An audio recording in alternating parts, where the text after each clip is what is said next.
Terimalah salam Dharma, Namo Buddhaya. Halo semuanya, perkenalkan saya Gerald Rexcia dari jurusan TIK, Program Studi Teknik Multimedia Digital.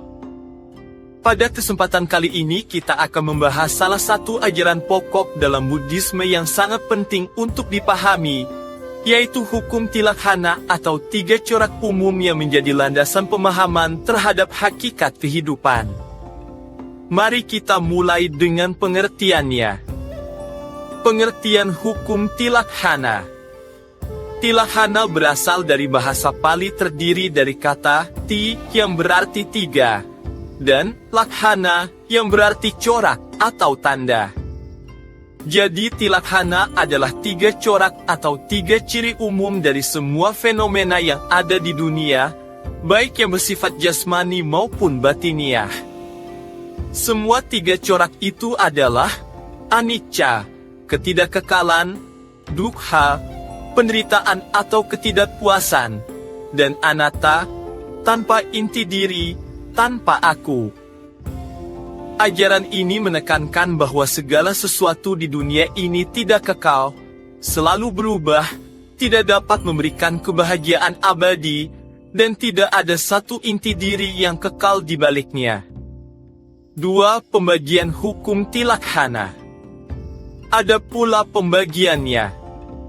Tilakhana terbagi menjadi 3 bagian utama. Pertama, anicca, semua fenomena muncul, bertahan sementara, dan akhirnya lenyap. Tidak ada sesuatu pun yang kekal. Kedua, dukkha, karena segala sesuatu berubah, maka tidak ada kepuasan yang benar-benar sempurna di dunia ini. Dan yang ketiga, anatta. Tidak ada inti diri, tidak ada aku yang berdiri sendiri. Semua hanyalah proses dan kondisi yang saling bergantungan.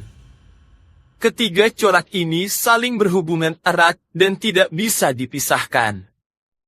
Kemudian, kita akan lanjut ke bagian ketiga. 3. Hubungan anicca dengan dukkha. Karena segala sesuatu bersifat anicca, atau tidak kekal, maka muncullah dukkha.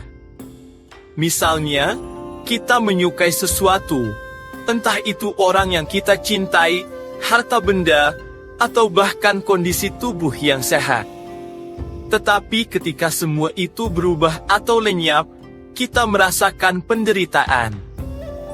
Perubahan adalah hukum alam, dan dari perubahan inilah lahir ketidakpuasan. Jadi, anicca merupakan sebab yang melahirkan dukkha. Anicca adalah ketidakkekalan. Hal ini menunjukkan bahwa segala hal yang terkondisi akan selalu mengalami perubahan dan tidak tetap. Kini dapat dimengerti dan dipahami bahwa segala kondisi adalah tidak kekal. Pemahaman yang baik atas Dharma ini membuat seseorang senantiasa siap jika mengalami perubahan yang tidak mengenakan atau sebaliknya. Setiap orang menjadi termotivasi untuk dapat mengantisipasi terjadinya perubahan akibat pergantian musim, suhu, iklim, struktur sosial, regulasi, maupun hal-hal lain yang mungkin terjadi. 4.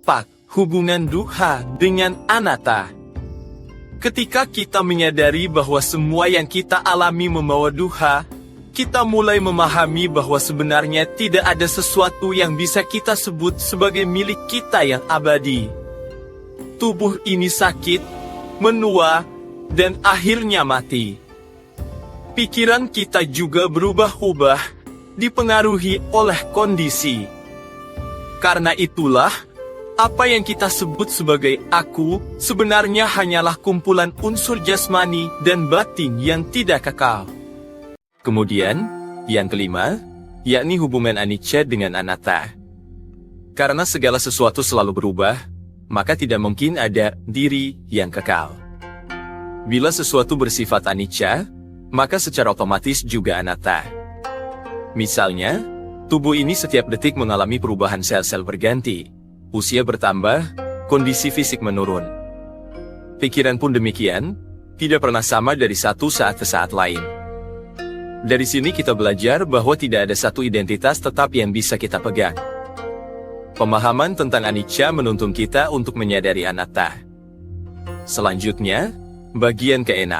Kita akan membahas signifikansi pemahaman tilaksana dalam kehidupan sehari-hari.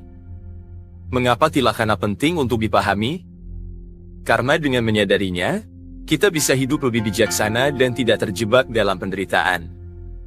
Dengan menyadari anicca, kita tidak akan terlalu melekat pada hal-hal duniawi, sebab kita tahu semuanya berubah. Dengan menyadari dukkha, kita lebih siap menghadapi tantangan hidup tanpa mengeluh berlebihan. Dengan menyadari anatta, kita bisa mengurangi ego, keakuan, dan rasa mementingkan diri sendiri. Pemahaman tilaksana juga membantu kita menghadapi kematian dengan lebih tenang. Karena kita tahu, hidup ini hanyalah rangkaian sebab akibat, tidak ada yang abadi. Semua yang muncul, pasti akan lenyap.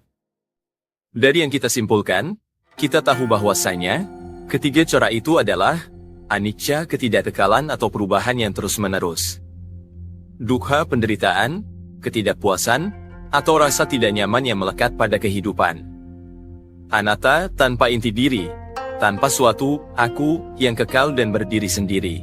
Ketiga prinsip ini bukan sekadar teori belaka, tetapi merupakan kebenaran universal yang bisa kita amati langsung dalam kehidupan sehari-hari. Terkait dengan hal apa yang sudah dibahas sebelumnya, kita ambil contohnya dalam kehidupan sehari-hari. Misalnya, coba perhatikan bunga di halaman rumah. Ketika baru mekar, bunga itu indah. Tetapi setelah beberapa hari, mulai layu dan akhirnya gugur. Itulah contoh sederhana dari tilaksana yang bisa kita lihat langsung. Mulai dari anicca, setiap hari kita lihat perubahan. Rambut tumbuh, badan bertambah tinggi, lalu menua. Bahkan makanan yang kita beli hari ini kalau tidak dimakan, besok bisa basi. Semua hal ini menunjukkan sifat anicca. Dukkha. Pernahkah kita merasa kecewa ketika hujan turun padahal kita sudah merencanakan liburan? Itu bentuk dukkha. Atau ketika kita kehilangan barang kesayangan, muncul rasa sedih dan tidak puas. Semua pengalaman ini menggambarkan dukkha. Anatta, coba pikirkan, kita sering bilang, ini tubuhku, atau ini pikiranku. Tetapi tubuh ini tidak bisa kita kendalikan sepenuhnya. Kita tidak bisa mencegah penuaan atau sakit. Pikiran pun sering muncul tanpa kita rencanakan. Artinya, aku, itu bukan sesuatu yang tetap, melainkan hanya kumpulan proses. Karena segala sesuatu berubah, maka muncullah penderitaan yang dapat membawa kekacauan. Contohnya adalah ketika kita membeli handphone baru. Di awal, kita senang sekali. Tetapi setelah rusak atau keluar model baru, muncul rasa tidak puas. Rasa kecewa itu muncul karena sifat anicca. Begitu pula ketika kita bersama orang yang kita sayangi. Saat mereka ada, kita bahagia. Namun ketika harus berpisah, muncul kesedihan. Lagi-lagi, perubahanlah yang membawa dukkha. Dengan menyadari anicca, kita tidak mudah kecewa ketika sesuatu berubah. Misalnya, saat kehilangan pekerjaan, kita tahu itu bagian dari perubahan. Kita bisa bangkit lagi, karena perubahan juga membuka peluang baru. Dengan menyadari dukkha, kita bisa menerima kenyataan hidup dengan lapang dada. Saat sakit, kita tidak terlalu mengeluh karena sadar itu bagian dari hidup. Dengan menyadari anatta, kita mengurangi ego.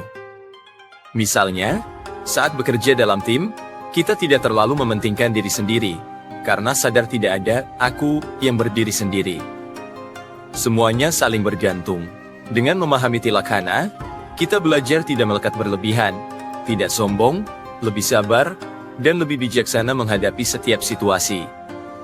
Demikianlah penjelasan tentang hukum tilaksana, pengertiannya, pembagiannya, hubungan antara anicca, dukkha, dan anatta, serta relevansinya dalam kehidupan sehari-hari. Dengan memahami ajaran ini, kita bisa melangkah lebih dekat menuju kebijaksanaan dan pembebasan dari penderitaan. Demikian penjelasan yang telah saya sampaikan dalam video ini.